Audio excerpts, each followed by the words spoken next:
22 अप्रैल 2025 की वो दोपहर पहलगाम की बैसरन घाटी किसी पोस्टकार्ड जैसी सुंदर लग रही थी। ऊंचे देवदार, हरी घास, दूर तक फैली खुली ढलान और उस पर घूमते परिवार, बच्चे, हनीमून कपल्स, टूरिस्ट्स।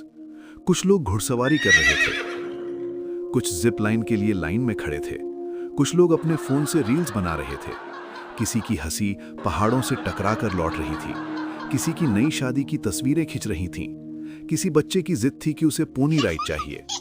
सब कुछ इतना सामान्य था, इतना शांत कि किसी ने सोचा भी नहीं होगा कि कुछ ही मिनटों में यही जगह भारत के हाल के सबसे दर्दनाक आतंकी हमलों में बदल जाएगी। दोपहर करीब 2 बजे जंगल की तरफ से कुछ हथियारबंद आतंकी नीचे उतरे। उनके हाथों में AK-47 और M4 कार्बाइन्स थीं। चेहरे सख्त थे, आवाजें ठंडी थीं, कदमों में घबराहट नहीं, जैसे वे पहले से हर रास्ता जानते हों। पहली गोली चली और पूरी घाटी की आवाज बदल गई। हंसी अचानक चीखों में बदल गई। लोग भागने लगे, कोई फेंस की तरफ दौड़ा, कोई मोबाइल टॉयलेट के पीछे छिपा, कोई बच्चे को उठाकर ढलान की तरफ भागा। किसी का हाथ छूट गया, किसी का परिवार बिखर गया। घाटी के एंट्री और एग्जिट गेट्स के पास गोलियां चली। लोगों को एक तरफ हांका गया। घबराहट इतनी थी कि कई लोग गिर पड़े। कुछ लोग फेंस में बने गैप से निकलकर भागे, कुछ नीचे ढलान में लुढ़कते हुए किसी तरह जान बचाकर निकले। लेकिन आतंकियों का मकसद सिर्फ गोलीबारी नहीं था। वे लोगों के पास जाकर नाम पूछ रहे थे, पहचान पूछ रहे थे, धर्म पूछ रहे थे। हिंदू हो या मुस्लिम। उस दिन ये सिर्फ सवाल नहीं था, ये मौत का फैसला था। कुछ लोगों से कलमा पढ़ने को कहा गया। जो नहीं पढ़ पाए उन्हें वहीं गोली मार दी गई। कुछ लोगों की पहचान कपड़े उतरवा कर तक चेक की गई। और फिर वो पल आया जिसने पूरे देश को अंदर तक हिला दिया। कानपुर के शुभम द्विवेदी, शादी को सिर्फ 2 महीने हुए थे। वो अपनी पत्नी के साथ कश्मीर घूमने आए थे। सुबह तक जो मुस्कुराहट थी, कुछ मिनटों में वो हमेशा के लिए रुक गई। एक आतंकी उनके सामने आया। उसने पूछा, हिंदू हो? शुभम ने बिना झिझक कहा, हाँ। अगले ही पल उनके सिर में पॉइंट ब्लैंक गोली मार दी गई, उनकी पत्नी के सामने, उसी घाटी में जहां कुछ देर पहले वे तस्वीरें खिंचवा रहे थे। ऐसी ही एक और कहानी थी भारतीय नौसेना के लेफ्टिनेंट विनय नरवाल की। शादी को सिर्फ 6 दिन हुए थे। वो हनीमून पर आए थे, लेकिन बैसरन की उसी दोपहर उनकी पत्नी के सामने गोलियां दाग दी गईं। उस दिन सिर्फ लोग नहीं मरे थे, कई परिवारों का भविष्य वहीं रुक गया था। कई घरों के सपने वहीं टूट गए थे, कई मांगों का सिंदूर वहीं बिखर गया था। एक local Muslim pony operator Syed Adil Hussain Shah tourist को बचाने की कोशिश में एक आतंकी से बंदूक छीनने तक भिड़ गए और उसी कोशिश में शहीद हो गए। जब शाम तक मौत का आंकड़ा सामने आया, 26 बेगुनाह लोग मारे जा चुके थे, 20 से ज्यादा घायल थे। पूरे देश में सिर्फ एक सवाल था, क्या इस बार भी जवाब सिर्फ बयान होगा? लेकिन इस बार दिल्ली में जवाब बयान से आगे जा चुका था। उसी रात हाई लेवल मीटिंग्स शुरू हुई। Prime minister's office, NSA, army, air force, navy, raw, IB, हर एजेंसी एक ही सवाल पर काम कर रही थी, हमले की जड़ कहां है? फोन इंटरसेप्ट्स निकाले गए, सैटेलाइट इमेजरी देखी गई, ड्रोन फीड्स कंपेयर हुई, पुराने इन्फिल्ट्रेशन रूट्स खोले गए, हैंडलर्स के कम्युनिकेशन पैटर्न्स ट्रेस किए गए। धीरे धीरे तस्वीर साफ होने लगी। ये हमला लोकल नहीं था, इसके पीछे सीमा पार मौजूद टेरर इंफ्रास्ट्रक्चर की प्लानिंग थी। अगले 15 दिन भारत की तैयारी के दिन थे। हर टारगेट को मल्टीपल सोर्सेज से वेरीफाई किया गया।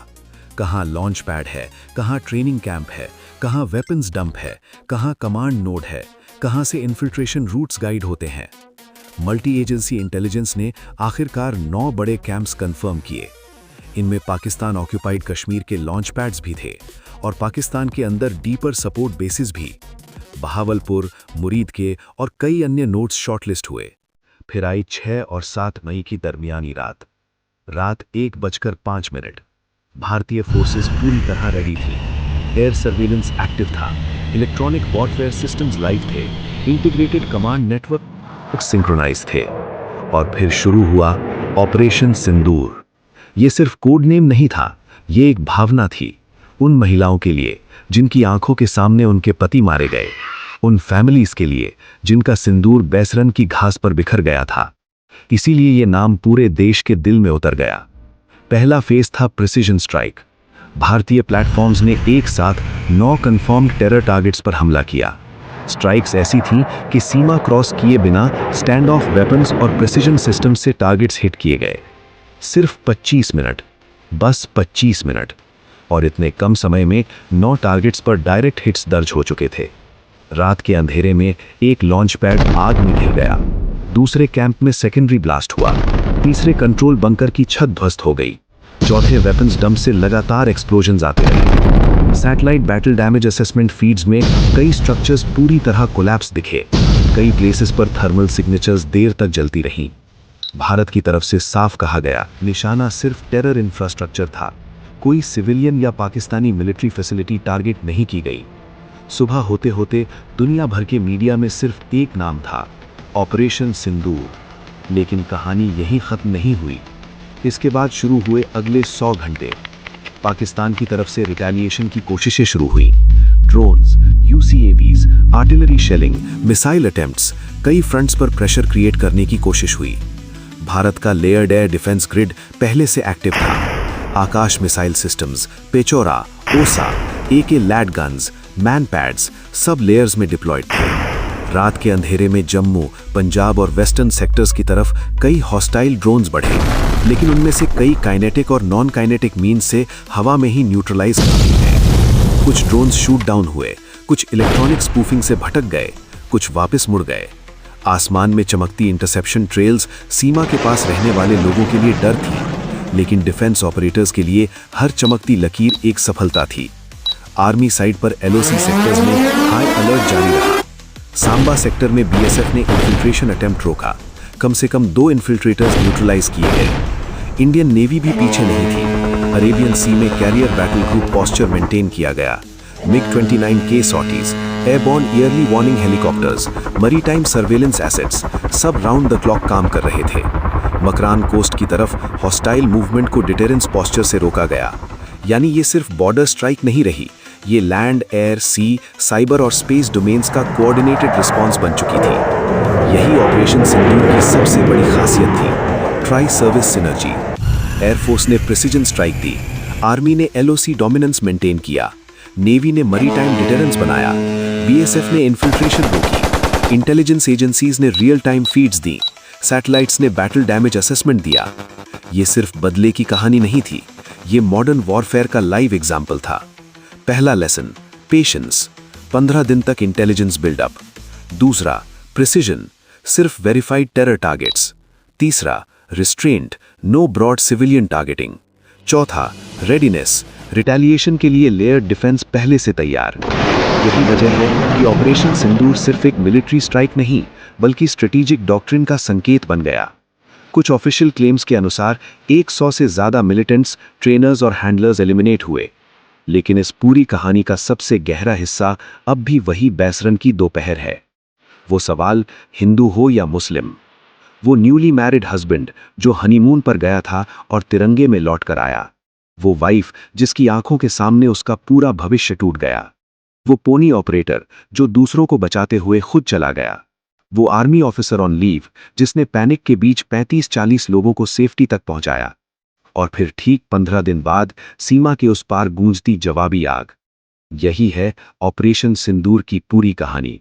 दर्द से जवाब तक, चीख से धमाके तक, घाटी की खामोशी से रेडार स्क्रीन्स की रोशनी तक। ये सिर्फ 26 लोगों की मौत का जवाब नहीं था, ये उस सोच के खिलाफ जवाब था जो धर्म पूछकर हत्या करती है।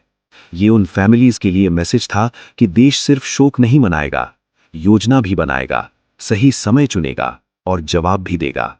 जब बैसरन की घास पर बिखरा सिंदूर पूरे देश की आंखों में उतर गया, तभी इस ऑपरेशन का नाम सिर्फ कोड नेम नहीं रहा, ये राष्ट्रीय संकल्प बन गया।